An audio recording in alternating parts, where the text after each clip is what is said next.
सुप्रभात विद्यार्थियों। मॉडर्न शैक्षणिक समूह के ई लर्निंग कार्यक्रम में आप सबों का पुनः हार्दिक स्वागत है। मैं मनीष कुमार, आपका हिंदी शिक्षक, आज फिर से इस वीडियो के द्वारा आप सबों के समक्ष उपस्थित हूँ। आज मैं आप लोगों को इस वीडियो के द्वारा पंचम वर्ग के हिंदी पाठ्य पुस्तक में संकलित कहानी पाठ संख्या 3, जिसका शीर्षक है बचपन का वह दिन, इसको अच्छे से आप लोगों को हम समझाएंगे और आप लोग भी पूरी कहानी को पढ़िएगा और उसे अच्छी तरह से समझिएगा। फिर अंत में जब कहानी समाप्त होगी तब आपको पता चलेगा कि हमें इस कहानी को पढ़ने से क्या फायदा है, यानी हम इस कहानी से क्या सीख सकते हैं। तो पिछले वीडियो में ये जो बचपन का वह दिन कहानी है, इसका पाठ परिचय और इसका सस्वर वाचन वीडियो के द्वारा हमने करवाया था।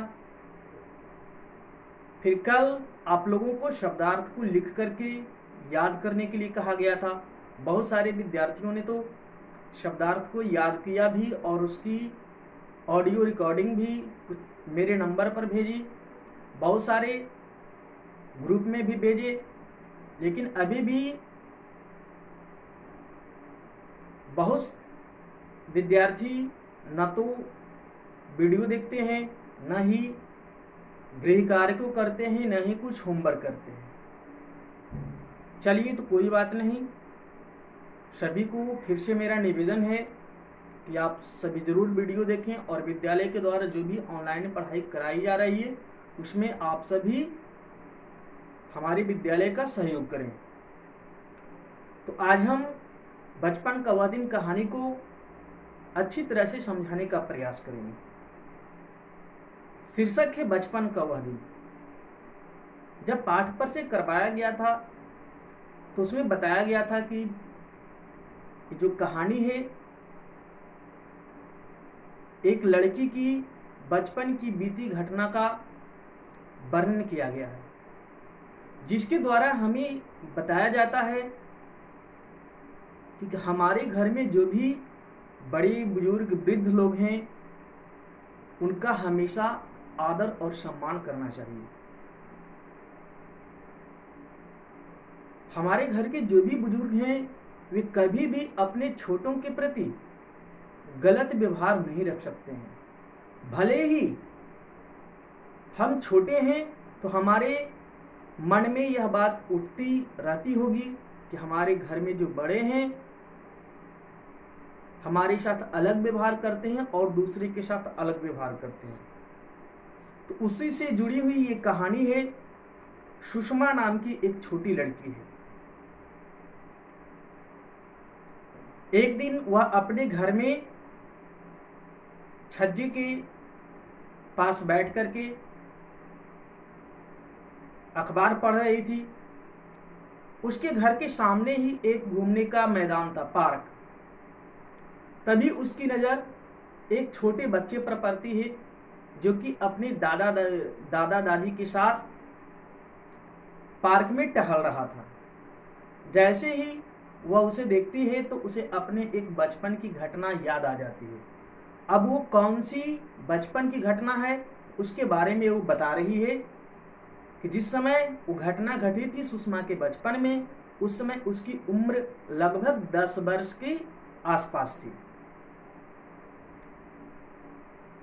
यानी थोड़ी सुषमा समझदार हो चुकी थी। उनके घर में माता पिता, उनके दादा दादी रहते थे। सुषमा बार बार यह दिमाग में सोचते रहती थी कि हमारे घर में सारा काम धंधा उसके मम्मी पापा करते हैं, दादा दादी तो कुछ करते नहीं हैं। उसके कारण से सुषमा को अपने पिताजी के साथ खेलने का मौका भी नहीं मिल पाता था। ऐसी अनेकों बातें जो है सुषमा के दिमाग में घूमते रहती थी कि सारा काम धंधा केवल हमारे घर मम्मी पापा करते हैं और ये जो बड़े बुजुर्ग हैं कुछ करते नहीं हैं, केवल खाते हैं। क्योंकि सुषमा उतनी समझती नहीं थी, छोटी थी। अनेकों ऐसे प्रश्न सुषमा के दिमाग में घूमते रहते थे। एक दिन की बात है, सुषमा स्कूल से पढ़ करके घर वापस आती है। जैसे ही घर वापस आती है, अपने बैग को अपने कमरे में ले जाकर के रख देती है। तभी उसकी जो दादी माँ है, सुषमा के लिए शरबत लेकर आती है और प्यार से बोलती है कि बेटी शरबत को पी लो। सुषमा जब देखती है कि आज दादी माँ हमारे लिए शरबत लेकर के आई है, तो पहले तो वह परेशान होती है। फिर सुषमा के लिए दादी माँ खाना भी परोसती है, खाना भी खिलाती है। रात में भी खाना दादी माँ ही बनाती है।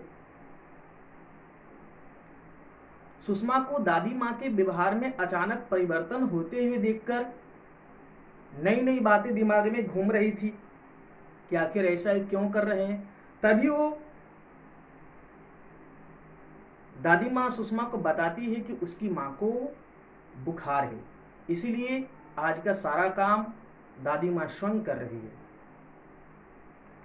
फिर बोली कि जाओ तुम आराम करो, तुम पढ़ाई करो, मैं घर का सारा काम धंधा कर लूंगी। आज तो सुषमा बड़ी खुश थी। क्यों? क्योंकि ये छोटी बच्ची थी, शायद उसे लगता होगा कि चलो मेरी माँ को कुछ आराम तो मिला, आज दादी माँ हमारे घर में सारा काम धंधा कर रहे हैं। जब दादी बोली कि जाओ तुम पढ़ाई करो, तो सुषमा को यह बात बहुत अच्छा लगी। फिर वो अपने माँ के पास जाती है और जो वह दादी माँ के बारे में सोचती थी वो गलत उसको नहीं कह सकते हैं, बल्कि वो बचपना कह सकते हैं। बचपन के कारण बच्चों की जो बुद्धि होती है, उसके कारण जो सुषमा अपने दादी माँ के बारे में सोचती थी वो अपनी माँ से बता देती है। तभी माँ सुषमा को समझाते हुए कहती है कि देखो बेटा, अगर तुम कोई गलती करती है तो जिस तरह से हम तुमको डांटते हैं, उसी तरह से दादा दादी हमारे घर के बड़े बुजुर्ग हैं, हमसे अगर कोई गलती होगी तो कौन डांटेगा। सुषमा को ये बात समझ में आ गई। फिर अपने ऊपर अपनी जो सोच थी सुषमा की, उसके ऊपर उसे पछतावा होने लगा। वो सोच रही थी कि शायद मैं अपने दादी के प्रति ये जो गलत व्यवहार मेरा था, गलत जो सोच था, तो बिल्कुल अच्छा नहीं था। अचानक सुषमा का स्वभाव बदल जाता है। फिर वो जाती है अपनी दादी के पास, देखती है तो दादी माँ दिन भर जो काम धंधा की थी उसके कारण थकी हुई थी, तो जाकर के गले से लिपट जाती है और फिर तेल लेकर के दादी माँ के पैरों में मालिश करती है। सुषमा के मालिश करने से दादी माँ के पैरों को आराम मिलता है और उन्हें अच्छी नींद भी आती है। इसके बाद प्रत्येक दिन सुषमा अपने दादा दादी की सेवा करने में लग जाती है।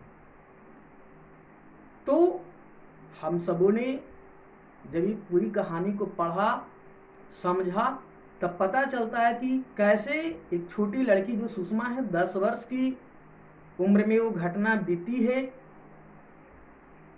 फिर वो जब समझ जाती है तो प्रत्येक दिन अपने दादा दादी की सेवा में लग जाती है। तो यानी सुषमा को कहानी में लेखक ने आधार बनाया, लेकिन सुषमा के माध्यम से हम सबों को ये समझाना चाहते हैं कि हमारे घर में जो भी बड़े बुजुर्ग हैं, हम हमेशा उनका आदर सम्मान करें, उनकी अच्छी तरह से देखभाल करें। क्योंकि कहा जाता है कि घरों की जो शोभा होती है, परिवार, बड़े बुजुर्ग सबों को मिलने से होती है। ये न कि हमारे यहाँ की तो संस्कृति बहुत पुरानी है। हमारे जो पूर्वज थे उन्होंने इस जो परंपरा को संभाल के रखा है, अभी तक हम सभी उसको निभा रहे हैं। और यह हमेशा ध्यान रखें कि हमारे घर में जो भी बड़े बुजुर्ग हैं, हमें उनकी सदैव अच्छी से देखभाल करनी चाहिए। समय पर कभी कभी उनको मन बहलाने का भी प्रयास करना चाहिए। कभी उनसे नई नई कहानियाँ सुननी चाहिए, उनसे कुछ नई नई शिक्षा ले सकते हैं। इस तरह से हम अपने घरों में जो भी हमारे बड़े बुजुर्ग हैं, हम हमेशा उनका सम्मान करें।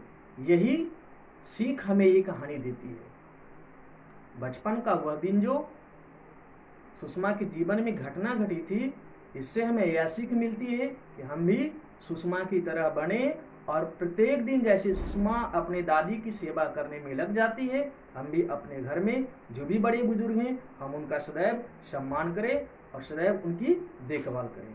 तो आप सभी विद्यार्थी इस वीडियो को जरूर देखिएगा, पूरी कहानी को समझने का अच्छी तरह से प्रयास कीजिएगा और एक बार फिर से पूरी कहानी को पढ़ लेंगे। फिर अगले वीडियो में आप लोगों से पुनः भेंट होगी। तब तक के लिए जय हिंद, जय भारत।